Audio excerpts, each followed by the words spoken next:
You've been trying to control the wrong things. You want the promotion, so you obsess over what your boss thinks. You want the relationship to work, so you try to manage how the other person feels. You want the project to succeed, so you fixate on variables you can't predict. And with every attempt to grip what's outside your reach, you lose a little more control over the one thing that actually determines your outcome: your mind. Here's what most people never realize. The outcome you're chasing isn't shaped by how hard you try to control external circumstances. It's shaped by how well you control your internal state, your focus, your discipline, your response to adversity, your ability to stay clear when everyone else is chaotic. The Stoics discovered something profound 2,000 years ago, something that still separates the powerful from the powerless today. You can't control what happens to you, but you can absolutely control what happens in you.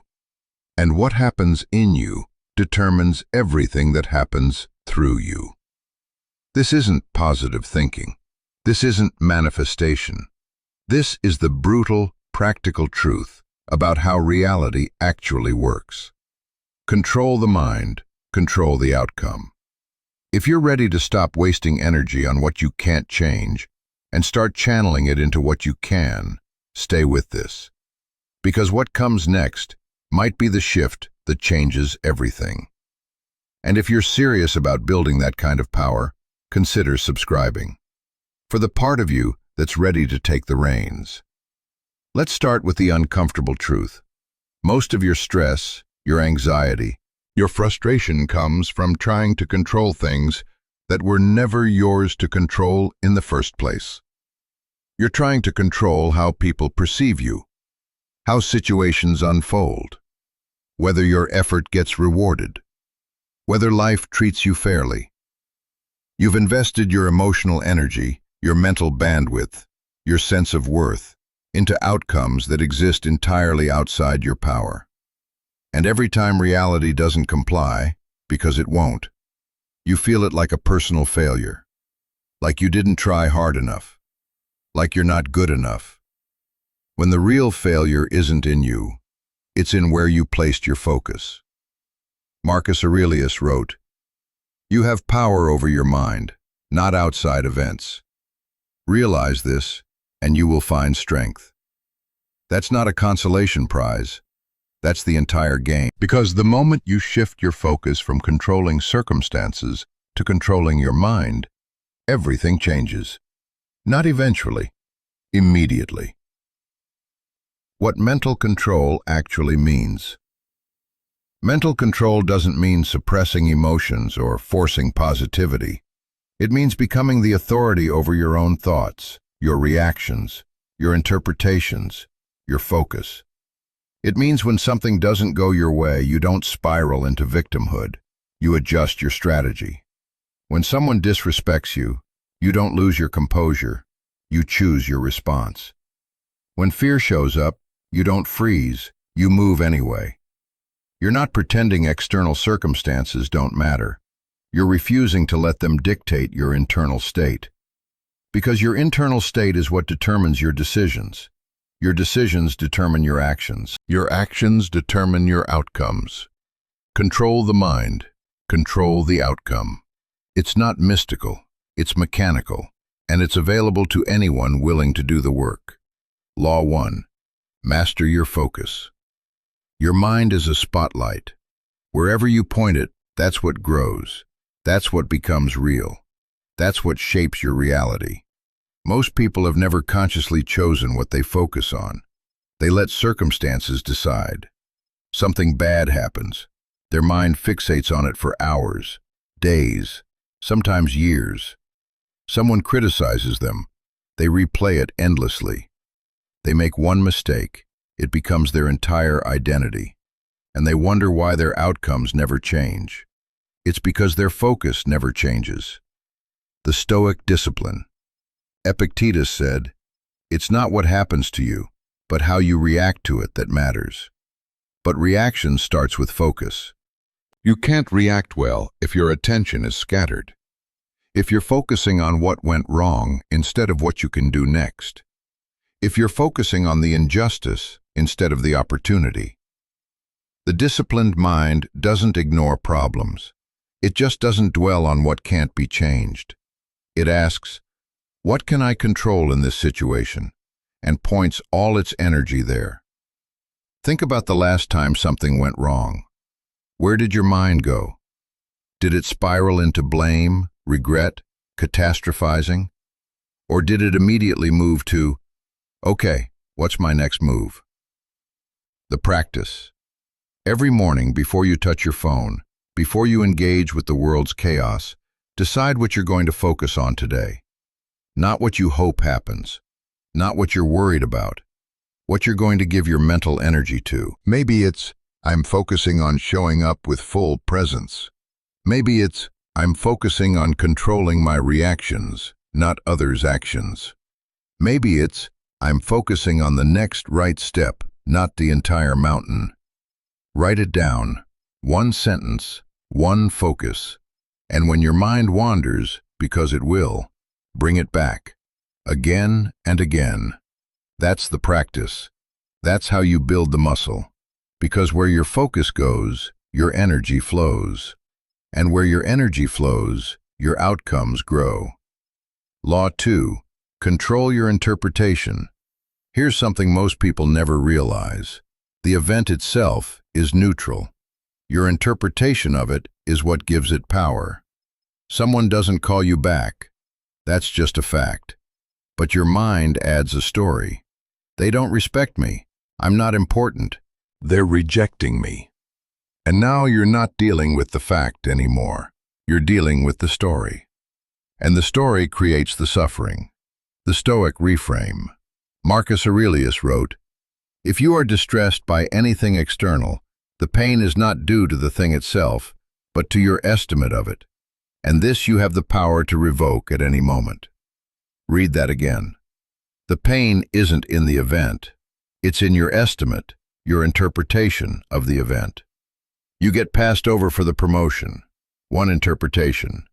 I'm not good enough. I'll never advance. This is unfair. That interpretation creates despair, resentment, paralysis. Different interpretation, same event. This wasn't the right fit. This frees me to pursue better opportunities. This is feedback on where I need to grow. That interpretation creates motivation, clarity, action. Same fact, different story, different outcome. The practice. When something happens that triggers you, pause. Separate the fact from the story. Fact. They said no. Story. I'm not good enough. Fact. The project failed. Story. I'm a failure. Fact. They criticized my work. Story. They hate me. See the difference? The fact is what happened. The story is what you made it mean. Now ask, what's another way to interpret this that serves me better? Not delusional positivity, strategic reframing. You're choosing the interpretation that empowers you instead of the one that paralyzes you. And over time, this becomes automatic. You stop letting your first interpretation be your only interpretation. You stop being a victim of your own narratives.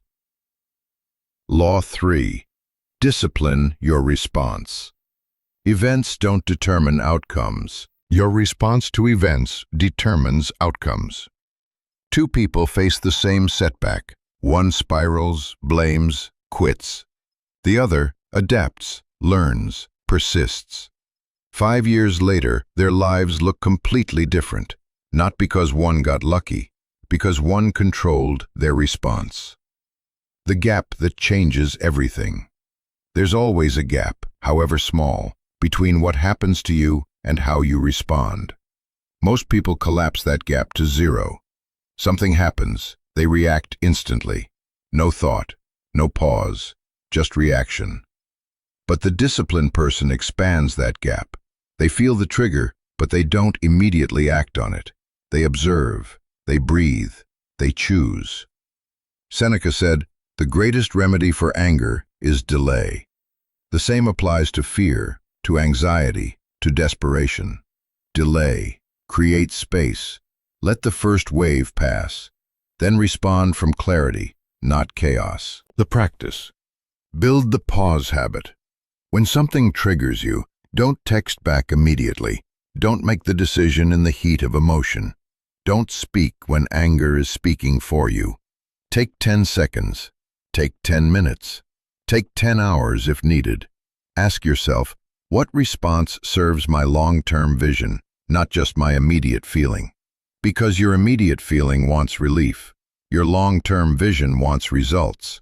And results require disciplined responses, not reactive ones. The person who controls their response controls their trajectory. It's that simple. It's that brutal. Law 4. Build an internal locus of control. Most people are externally controlled. Their confidence rises and falls with other people's opinions. Their motivation depends on whether things are going well. Their peace requires perfect circumstances. They've outsourced their power. And then they wonder why they feel powerless. The Stoic sovereignty. The Stoics were obsessed with one question: what's in my control? Your effort? Yes. Your attitude? Yes. Your character? Yes. Your response? Yes. Everything else? No. Epictetus said, "Make the best use of what is in your power, and take the rest as it happens." When you anchor your identity, your worth, your peace to what you can control, and only what you can control, you become unshakable. Not because nothing affects you, but because your core isn't dependent on external validation. The practice. Every time you feel anxious, stressed, or powerless, ask, what part of this is actually in my control? Can you control the outcome? No. Can you control your preparation? Yes. Can you control how they respond? No. Can you control how you show up? Yes. Can you control whether it's fair? No. Can you control whether you give your best anyway? Yes. Focus everything on what you can control. Let the rest go.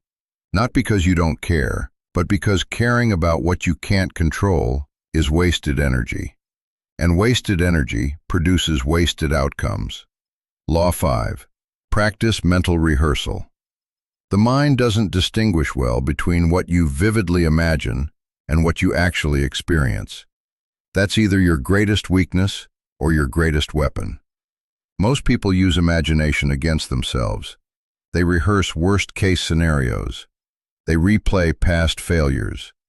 They visualize everything going wrong.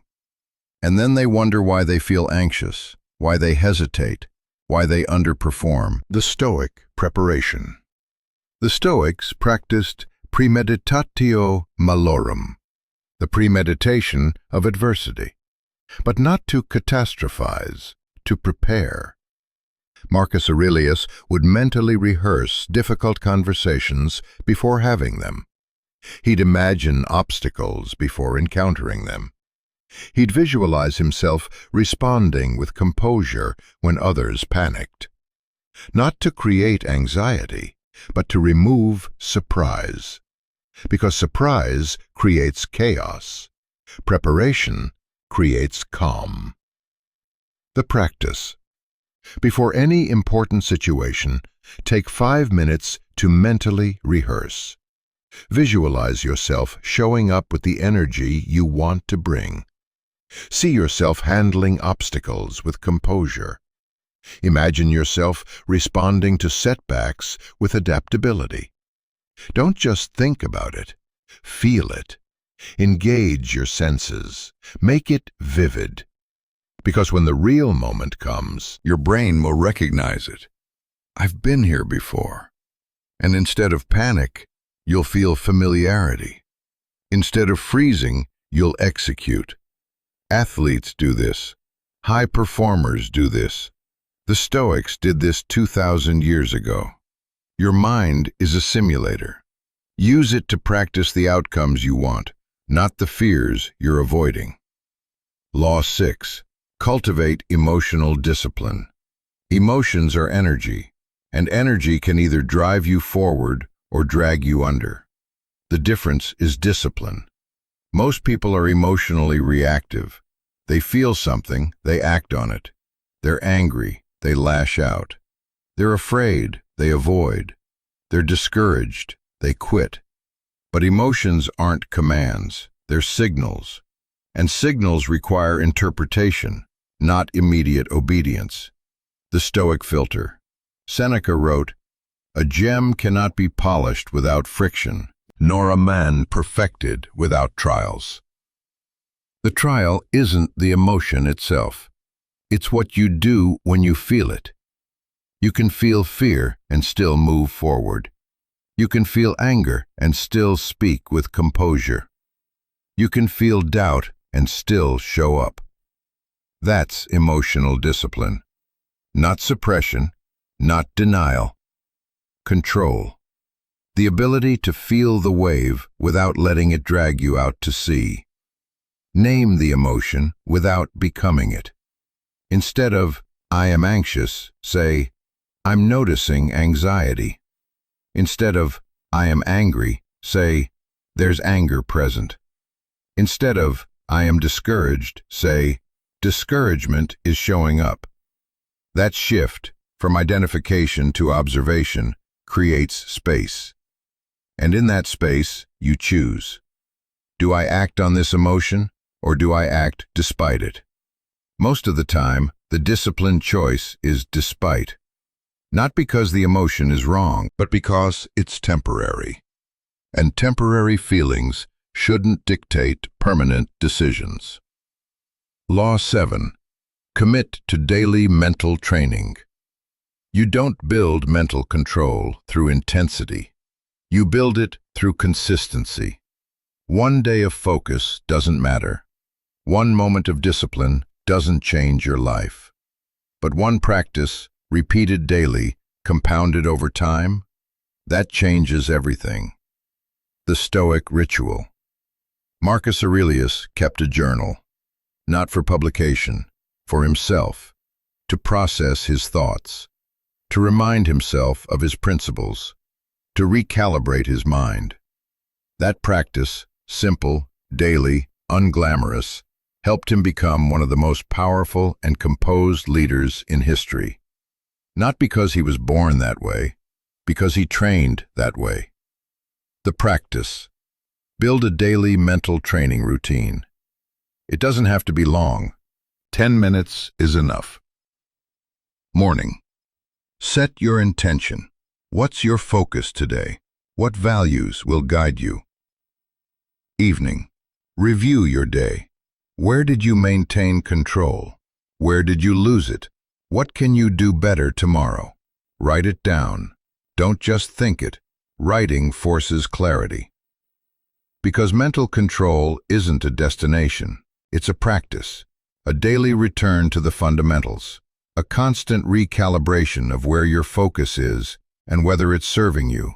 And over time, that practice becomes who you are, not someone trying to control their mind, someone who does. Control the mind, control the outcome. It's not a metaphor, it's a mechanism. Your outcomes are determined by your actions. Your actions are determined by your decisions. Your decisions are determined by your thoughts. Your thoughts are determined by your focus. Control your focus, and you control the entire chain. The Stoics weren't philosophers sitting in ivory towers. They were practitioners in the arena. Marcus Aurelius ruled an empire. Epictetus was a slave who became a teacher of emperors. Seneca was an advisor to power. They lived in chaos.